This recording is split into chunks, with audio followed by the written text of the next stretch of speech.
Voy a pasar, primero voy a dar un anuncio. La siguiente sección va a ser la sección de preguntas, que la va a dirigir el maestro Alejandro Calvillo, y al final él va a hacer un cierre, pero lo que quisiéramos es vamos a distribuir algunas hojas para que apunten sus preguntas al panel, o pues, si pueden usar hojas propias y van a pasar a recogerlas. Evidentemente esto lo hacemos porque en ocasiones son tantas las preguntas que es muy difícil poder darles el tiempo para hacer las preguntas. Desde luego, ojalá que nos dé tiempo de que algunas de las personas también puedan expresarse. Y me da entonces ahora ya mucho gusto presentar al maestro Alejandro Calvillo. Alejandro es sociólogo con estudios en filosofía en la Universidad de Barcelona y estudios en medio ambiente y desarrollo sustentable en el Colegio de México. Es el director del Poder del Consumidor y formó parte del grupo fundador de Greenpeace México, donde laboró 12 años y además fue el director ejecutivo durante 5 años. Y ahí trabajó temas como contaminación atmosférica, cambio climático, etcétera. Alejandro es además miembro de la Comisión de Obesidad de la revista Lancet. Está también en el Consejo Editorial del World Obesity, que es el órgano de la World Public Health Nutrition Association, y ha tenido varios reconocimientos, uno de ellos la organización internacional Ashoka como emprendedor social, y ha tenido colaboración con OMS, OPS, y pues ha colaborado también con varios colegas de diferentes países. Y Alejandro ha sido sin duda alguna una gran fuerza detrás de todos los avances que se han logrado por mejorar la salud de los niños. Alejandro, te cedo la palabra.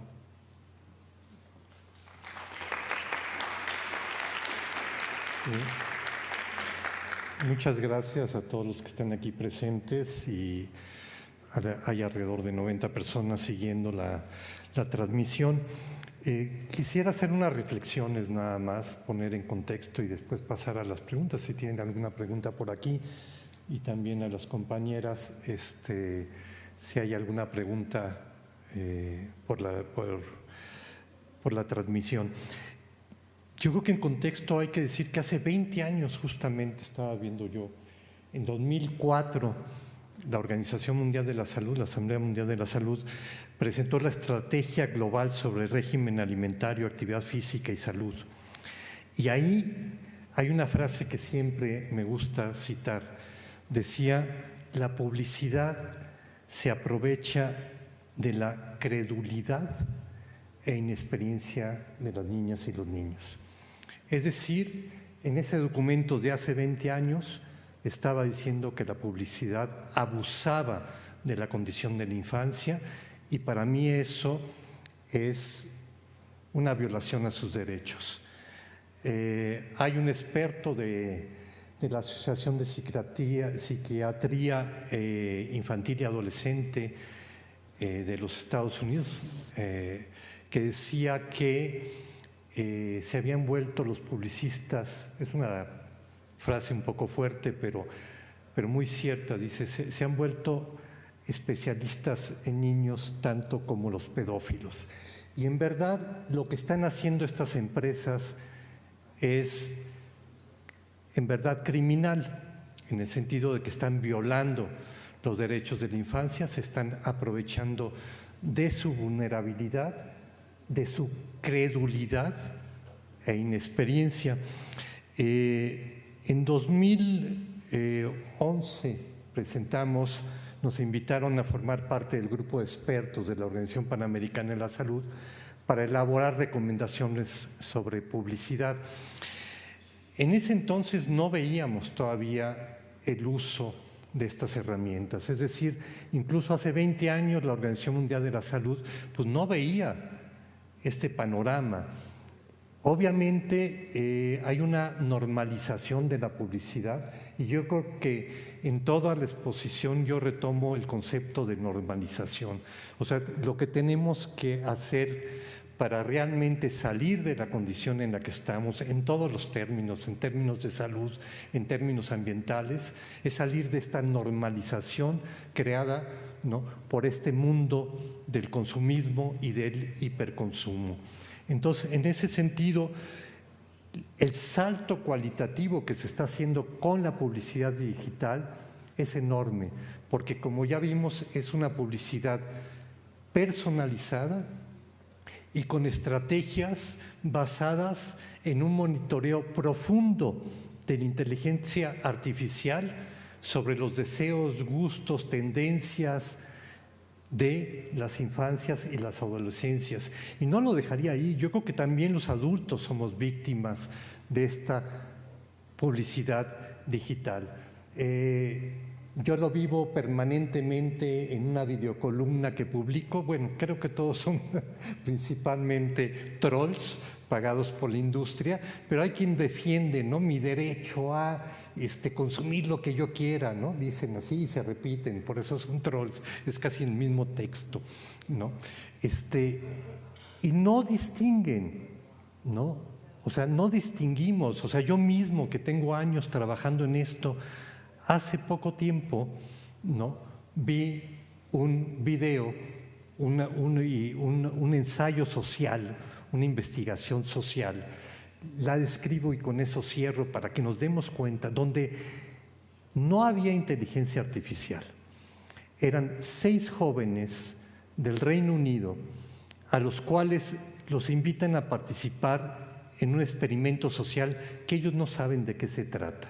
Y les dicen, vamos a pasar por ustedes, los vamos a llevar a comer y después les vamos a platicar de qué trata el experimento. Pasan por ellos, los llevan a un restaurante cada uno separado y en el restaurante pues, les dan la carta para ver qué piden y les dan un sobre y les dicen que ese sobre no lo abran hasta después de comer. Entonces pues pidan algo para comer.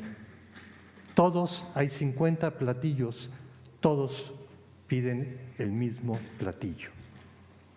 Y cuando abren el sobre, les dicen, ustedes pidieron esto. Y todo está filmado y los jóvenes, los chicos, se sorprenden y nos indignan y dicen, ¿qué pasó? Algunos no se dieron cuenta. Y es que cuando se subieron al taxi del Reino Unido, que traen unas pequeñas pantallas, les aparecía un anuncio, entre otros, de ese platillo. Les había llegado en su celular un anuncio de ese platillo entre muchos otros anuncios.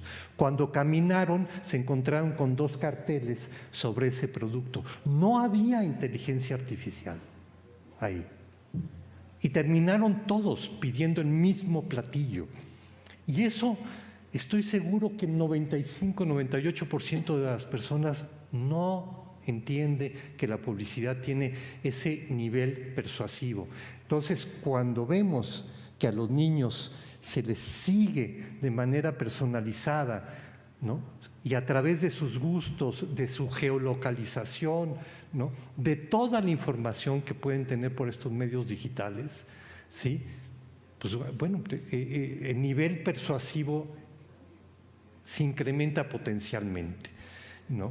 Y tenemos que actuar en esto y pues bueno, me refiero a lo que mencionó Clara Luz, lo estamos viviendo en este momento. Ya tenemos un ministro en la Suprema Corte que va a actuar abiertamente en contra del etiquetado, totalmente al servicio de las grandes corporaciones.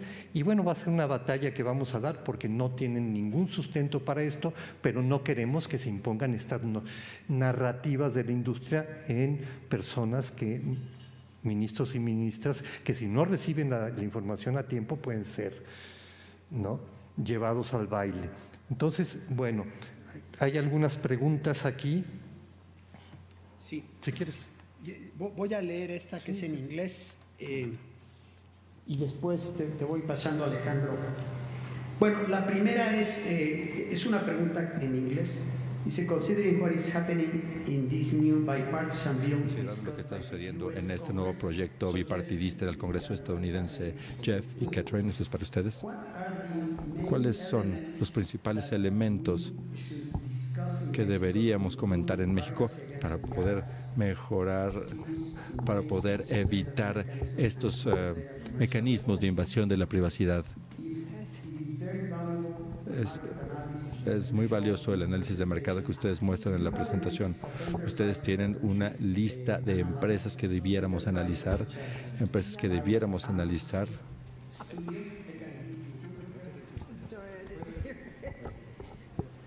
¿Hay una pregunta para nosotros? Oh, gracias.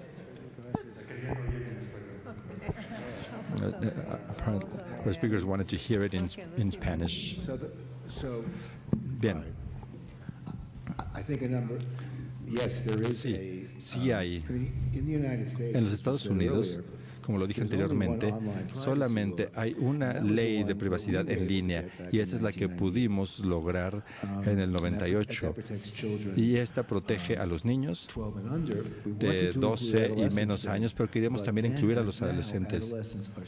Ahora los adolescentes son un centro de ganancias tan importante que las empresas están peleando por eso. Al respecto de la legislación bipartidista, no hay legislación de privacidad en realidad y la industria no quiere que exista Google, Facebook, etcétera.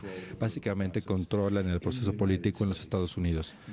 Entonces, en la actualidad, ahora ya la industria quiere una legislación para la privacidad, pero la quieren de una manera que les beneficie, no al público.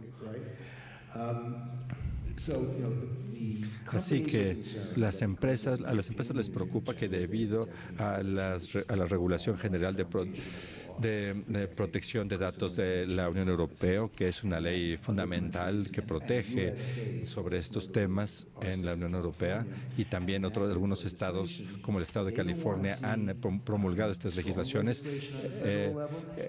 La industria no quiere ver una legislación fuerte a nivel federal ni tampoco a nivel estatal. Entonces, ahora lo que han decidido, quizá, es apoyar una legislación federal a modo. Y cuando leí, vi que muchos de mis colegas, porque yo siempre estoy criticando a la industria, desde luego, yo sé que no están buscando nada bueno, pero lo que la ley hará es que va a permitir al sistema del que hablamos brevemente hace un momento, va a permitir que ese sistema pueda prosperar. Por ejemplo, poder hacer que los datos puedan ser recolectados por una empresa. Por ejemplo, porque si las aplicaciones están compartiendo tu información, pues no importa porque tú ya aceptaste que lo hagan esto las aplicaciones. Y hay una disposición que me molesta mucho, que esta impide la capacidad de nuestros reguladores. La primera vez en 30 años que los Estados Unidos hemos tenido una buena protección de los consumidores y regulación antimonopolio, liderada por una académica, la profesora Lina Khan. Esto va a reducir mucho la capacidad de esa agencia gubernamental para poder realizar esta regulación. Ahora, respecto a una lista de empresas, todo lo que se tiene que hacer para este fin, bueno, no todo lo que se tiene que hacer. Lo primero que yo haría, más bien, es que iría con los miembros de la IAB, del Buró de Publicidad Interactiva en México, ir a ver a los directores de esta empresa. Y no sé si TikTok es miembro de esto aquí, pero probablemente lo es. Había una pregunta. Entonces, si vemos a los miembros de esta junta, nos podemos hacer una imagen de lo que están haciendo, cuáles son las relaciones que tienen entre sí, cuáles son las amenazas, y al ir a mayor profundidad, entonces podremos ver lo que están haciendo para poder atacar a las personas a los más jóvenes. Y también esto se incluyó en el reporte que hicimos hace 3 años, el cual sigue siendo bastante actual, y que se encuentra en nuestra página de internet al Centro de Democracia Digital, que se llama las grandes empresas de los alimentos, las grandes empresas, empresas tecnológicas y el gran sistema obesogénico, así se llama en inglés. Y tenemos una sección en ese informe sobre los influencers, sobre los videojuegos, y podemos ver una imagen de cómo funciona todo esto. Y por último, quiero decir, y espero no estar tomando demasiado tiempo, veamos Walmart México, cuáles son sus socios. Esto pudiera darles una muy buena perspectiva de qué es lo que está sucediendo ahí. Es posible que no podamos hacer todas las preguntas. It is possible that we Cerrar a la 1:30, más tardar. Estas, yo creo que Clara Luz y Cecilia, voy a leer dos. ¿Es posible actuar legalmente para proteger los derechos humanos de las niñas y niños más allá de la regulación como un aspecto de demanda penal por parte del Estado como garante de la protección de la niñez? Esa es una pregunta. La siguiente, para aclarar el deber de los gobiernos en intervenir, ¿qué rol consideran que deben tener los distintos niveles y poderes del Estado mexicano? ¿Qué estaría en manos del legislativo, del ejecutivo o incluso del judicial?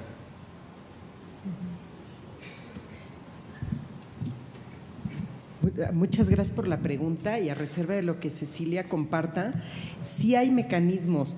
Van a decir, esta es abogada y ya quiere hacer juicio, ¿no?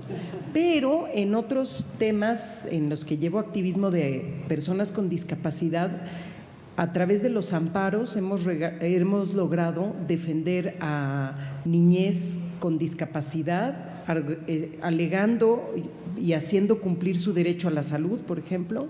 También en lo personal gané varios amparos en temas de audiencias infantiles, promoviendo amparos a nombre de mis hijes, que eran menores de edad, y también colaborando con otras instituciones. Entonces, es decir, sí se puede hacer. No veo algo penal en este momento, pero yo creo que derecho a la salud, derecho al desarrollo libre de la personalidad, a mí lo del hiperconsumismo, los roles que imponen a la niñez mexicana, los roles que no tienen nada que ver con nuestro contexto, me parece que también hay un tema de derecho a la cultura, y sí vería un camino a través del ejercicio del juicio de amparo para defender los derechos de la niñez.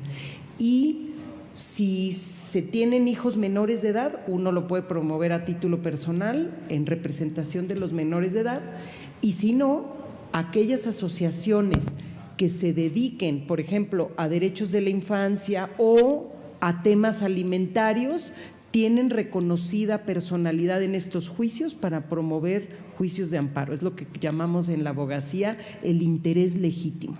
Entonces, el poder del consumidor, la Alianza por la Salud Alimentaria estarían reconocidas como personas que pueden promover un juicio a nombre de la niñez mexicana.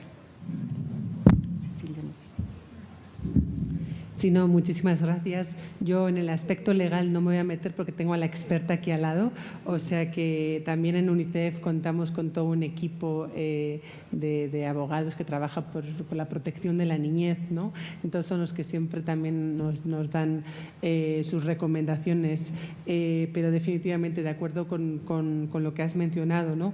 Y creo que esa colaboración definitivamente va a ser crucial. Y esto también se une a la segunda pregunta que mencionaban, ¿no? Que decían, cuáles podrían ser los roles, ¿no? A nivel del legislativo, del ejecutivo, del judicial. Entonces, yo creo que, o sea, lo más importante es que por mucho que todos tengamos más o menos claridad en cuál es el rol de cada una de las instancias, hay veces que esa coordinación, ¿no? En momentos claves y en momentos oportunos, ¿no? Es fundamental para realmente llegar a tener resultados pues, más convincentes. Yo creo que se ha estado haciendo. México, de hecho, es uno de los países que está liderando todo este trabajo. Aquí tenemos a todas las personas que han hecho posible que muchas veces, por ejemplo, pues se dé con éxito, ¿no?, la solución de algunos amparos, etcétera. Entonces, eso, lo que yo estoy viendo, por lo menos en el caso de México, es que hay una coordinación extremadamente buena, pero como siempre decimos, todo puede ser mejorable. Entonces, quizás lo que la pregunta nos está haciendo ver es qué nivel adicional, ¿no?, podemos hacer de análisis de dónde podemos coordinar incluso mejor y cómo nos podemos ir vinculando las diferentes instancias para asegurar que tenemos un mejor resultado. Gracias. Las preguntas van mucho en el sentido de cómo actuar, ¿no? Y creo que es la preocupación que todos tenemos. Una dice, ¿cómo evitar que las grandes corporaciones se amparen y protejan con marcos regulatorios internacionales por encima de nuestra normativa mexicana? Yo quisiera decir que no hay estos amparos y las amenazas de las corporaciones en un primer lugar, era decir, esto va en contra de los acuerdos comerciales, va en contra de los derechos de marca, vamos a acudir a la Organización Mundial de Comercio. Nada de eso prosperó, ¿no? No hay materia, yo creo, a nivel internacional que dé sustento a los amparos. Los amparos han estado principalmente, y los riesgos es de que se vayan a minucias, hay técnicas para tratar de echar abajo una política. Esta es una pregunta que yo creo que todos nos hacemos, ¿no? Más general, dice, además del marketing digital, me preocupa la exposición generalizada a medios digitales y sus efectos en salud mental en infancia y población adulta. O sea, no solamente en la infancia, también en la población adulta. ¿Hay alguna manera de regular esto? No sé si hay alguna experiencia internacional donde se esté hablando de la salud mental y el uso de los medios digitales. And COSA, do you want to talk about it? I can speak a little Bien, ¿puedo about the hablar un poco al US respecto de la experience? experiencia en los Estados Unidos? Sorry. Disculpen. Jeff mencionaba, estaba respondiendo a una pregunta al respecto de la legislación de la privacidad que en el momento se encuentra en el Congreso. Hay una legislación también bipartidista, hay varias también a nivel estatal, que se están centrando en desarrollar un código para plataformas digitales que va a tratar con las necesidades de los niños y particularmente que se encuentra a nivel federal, que es se llama COSA, la Ley de Seguridad en Línea. Y una de las preocupaciones que se encuentran detrás de esta ley o de este proyecto de ley, en realidad, porque todavía no ha sido promulgado como ley, es que el uso de estas tecnologías y particularmente de las redes sociales está dañando la salud mental de las personas jóvenes, y esto tiene que ver con el diseño del sistema, porque está diseñado para los productos, para servir las necesidades de los anunciantes. Así que se ha hecho a propósito adictivo para animar a las personas jóvenes a que se queden ahí, para que estén en estos medios durante largos periodos de tiempo y que sigan los algoritmos.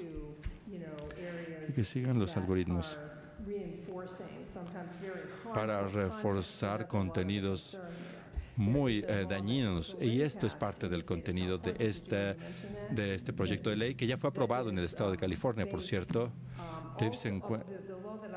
La ley de la que hablé anteriormente obtiene mucho del código de diseño que se adoptó hace muchos años en el Reino Unido, y su objetivo es que es necesario exigir a las empresas que mantengan las necesidades de los niños en mente al diseñar sus servicios, y particularmente alrededor de cuestiones de salud mental. Esta es una preocupación muy importante. El Código de Diseño del Reino Unido tiene un regulador, que de hecho es el regulador de la privacidad en el Reino Unido, que se asegura de que este código se siga. Desde luego, las empresas como Facebook y Meta tienen que proporcionar auditorías al respecto de cómo están respondiendo este código de diseño, y el regulador tiene las facultades de ir a investigar a estas empresas cuando haya una violación potencial o cuando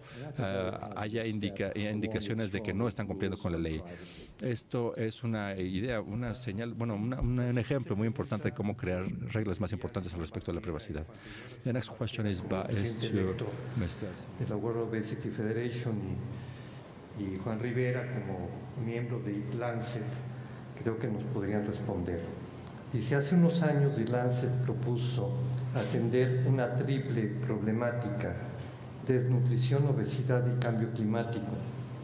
¿Qué posibilidades ven de que avance ese enfoque en un mundo que parece tener otras prioridades?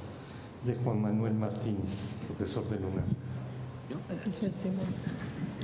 Bueno, creo que una de las cosas que hemos visto es que más que haber una posibilidad, yo creo que es una gran necesidad la que se tiene de hacer este enfoque integral, porque el grupo de salud, el grupo que defiende los derechos de la salud y que busca mejorar la salud, es un grupo finito y no es de los más grandes.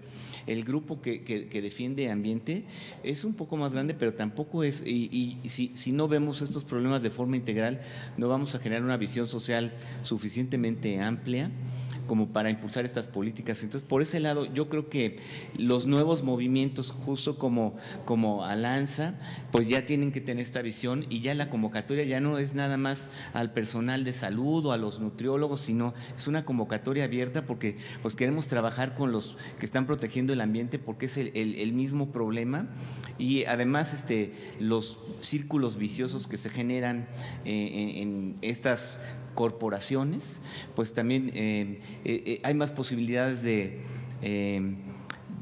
defenderse, de prevenirlos y de salvaguardar la salud si se hace en grupos más grandes a nivel social. Yo creo que esa sería una reflexión que podríamos dar. No sé, Juan. No, solo agregar que cuando uno piensa en esta sindemia, que son las tres grandes pandemias: desnutrición, obesidad, cambio climático, y que tienen origen común, entre otros factores, por el sistema alimentario, un sistema alimentario que incentiva el consumo de productos no saludables, pero además incentiva modos de producción y de procesamiento que dañan el ambiente. Pues realmente, de veras que la humanidad está en peligro. No es exagerado decirlo, porque el cambio climático, junto con todos los demás efectos en los sistemas naturales de la tierra, agua, biodiversidad, etcétera, están en peligro. Entonces, creo que la pregunta es muy relevante. La pregunta es: ¿podemos hacer cambios cuando tenemos estas epidemias, cuando los incentivos están en otro lado? Es decir, la economía mundial se basa en el incentivo de consumir a toda costa, independientemente de los daños que se producen. Y la pregunta es muy genuina: o cambiamos esa visión. No necesariamente tiene uno que cambiar todo el sistema, pero sí tiene que haber regulaciones, tiene que haber moderación, porque si no, no nada más estamos muriendo muchas personas por esta alimentación no saludable, sino que peligra el planeta, o más bien diría yo la humanidad, porque el planeta va a seguir, pero peligra la humanidad y un montón de otras especies. Bueno, con esta última intervención que nos pone este escenario difícil, pero digo, hay una fuerza que se manifiesta aquí, que se está manifestando en muchos espacios para hacer valer los derechos colectivos, el interés público por encima de los intereses comerciales. Muchísimas gracias a Catherine y Jeff por estar aquí con nosotros. Cuando sabíamos que venían a México, dijimos que tienen que estar aquí.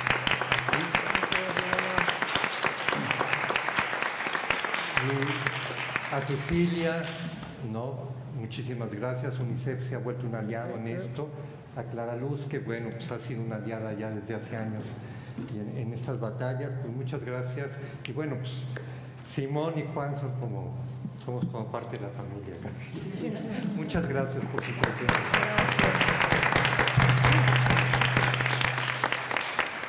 I think we should take these back. Oh.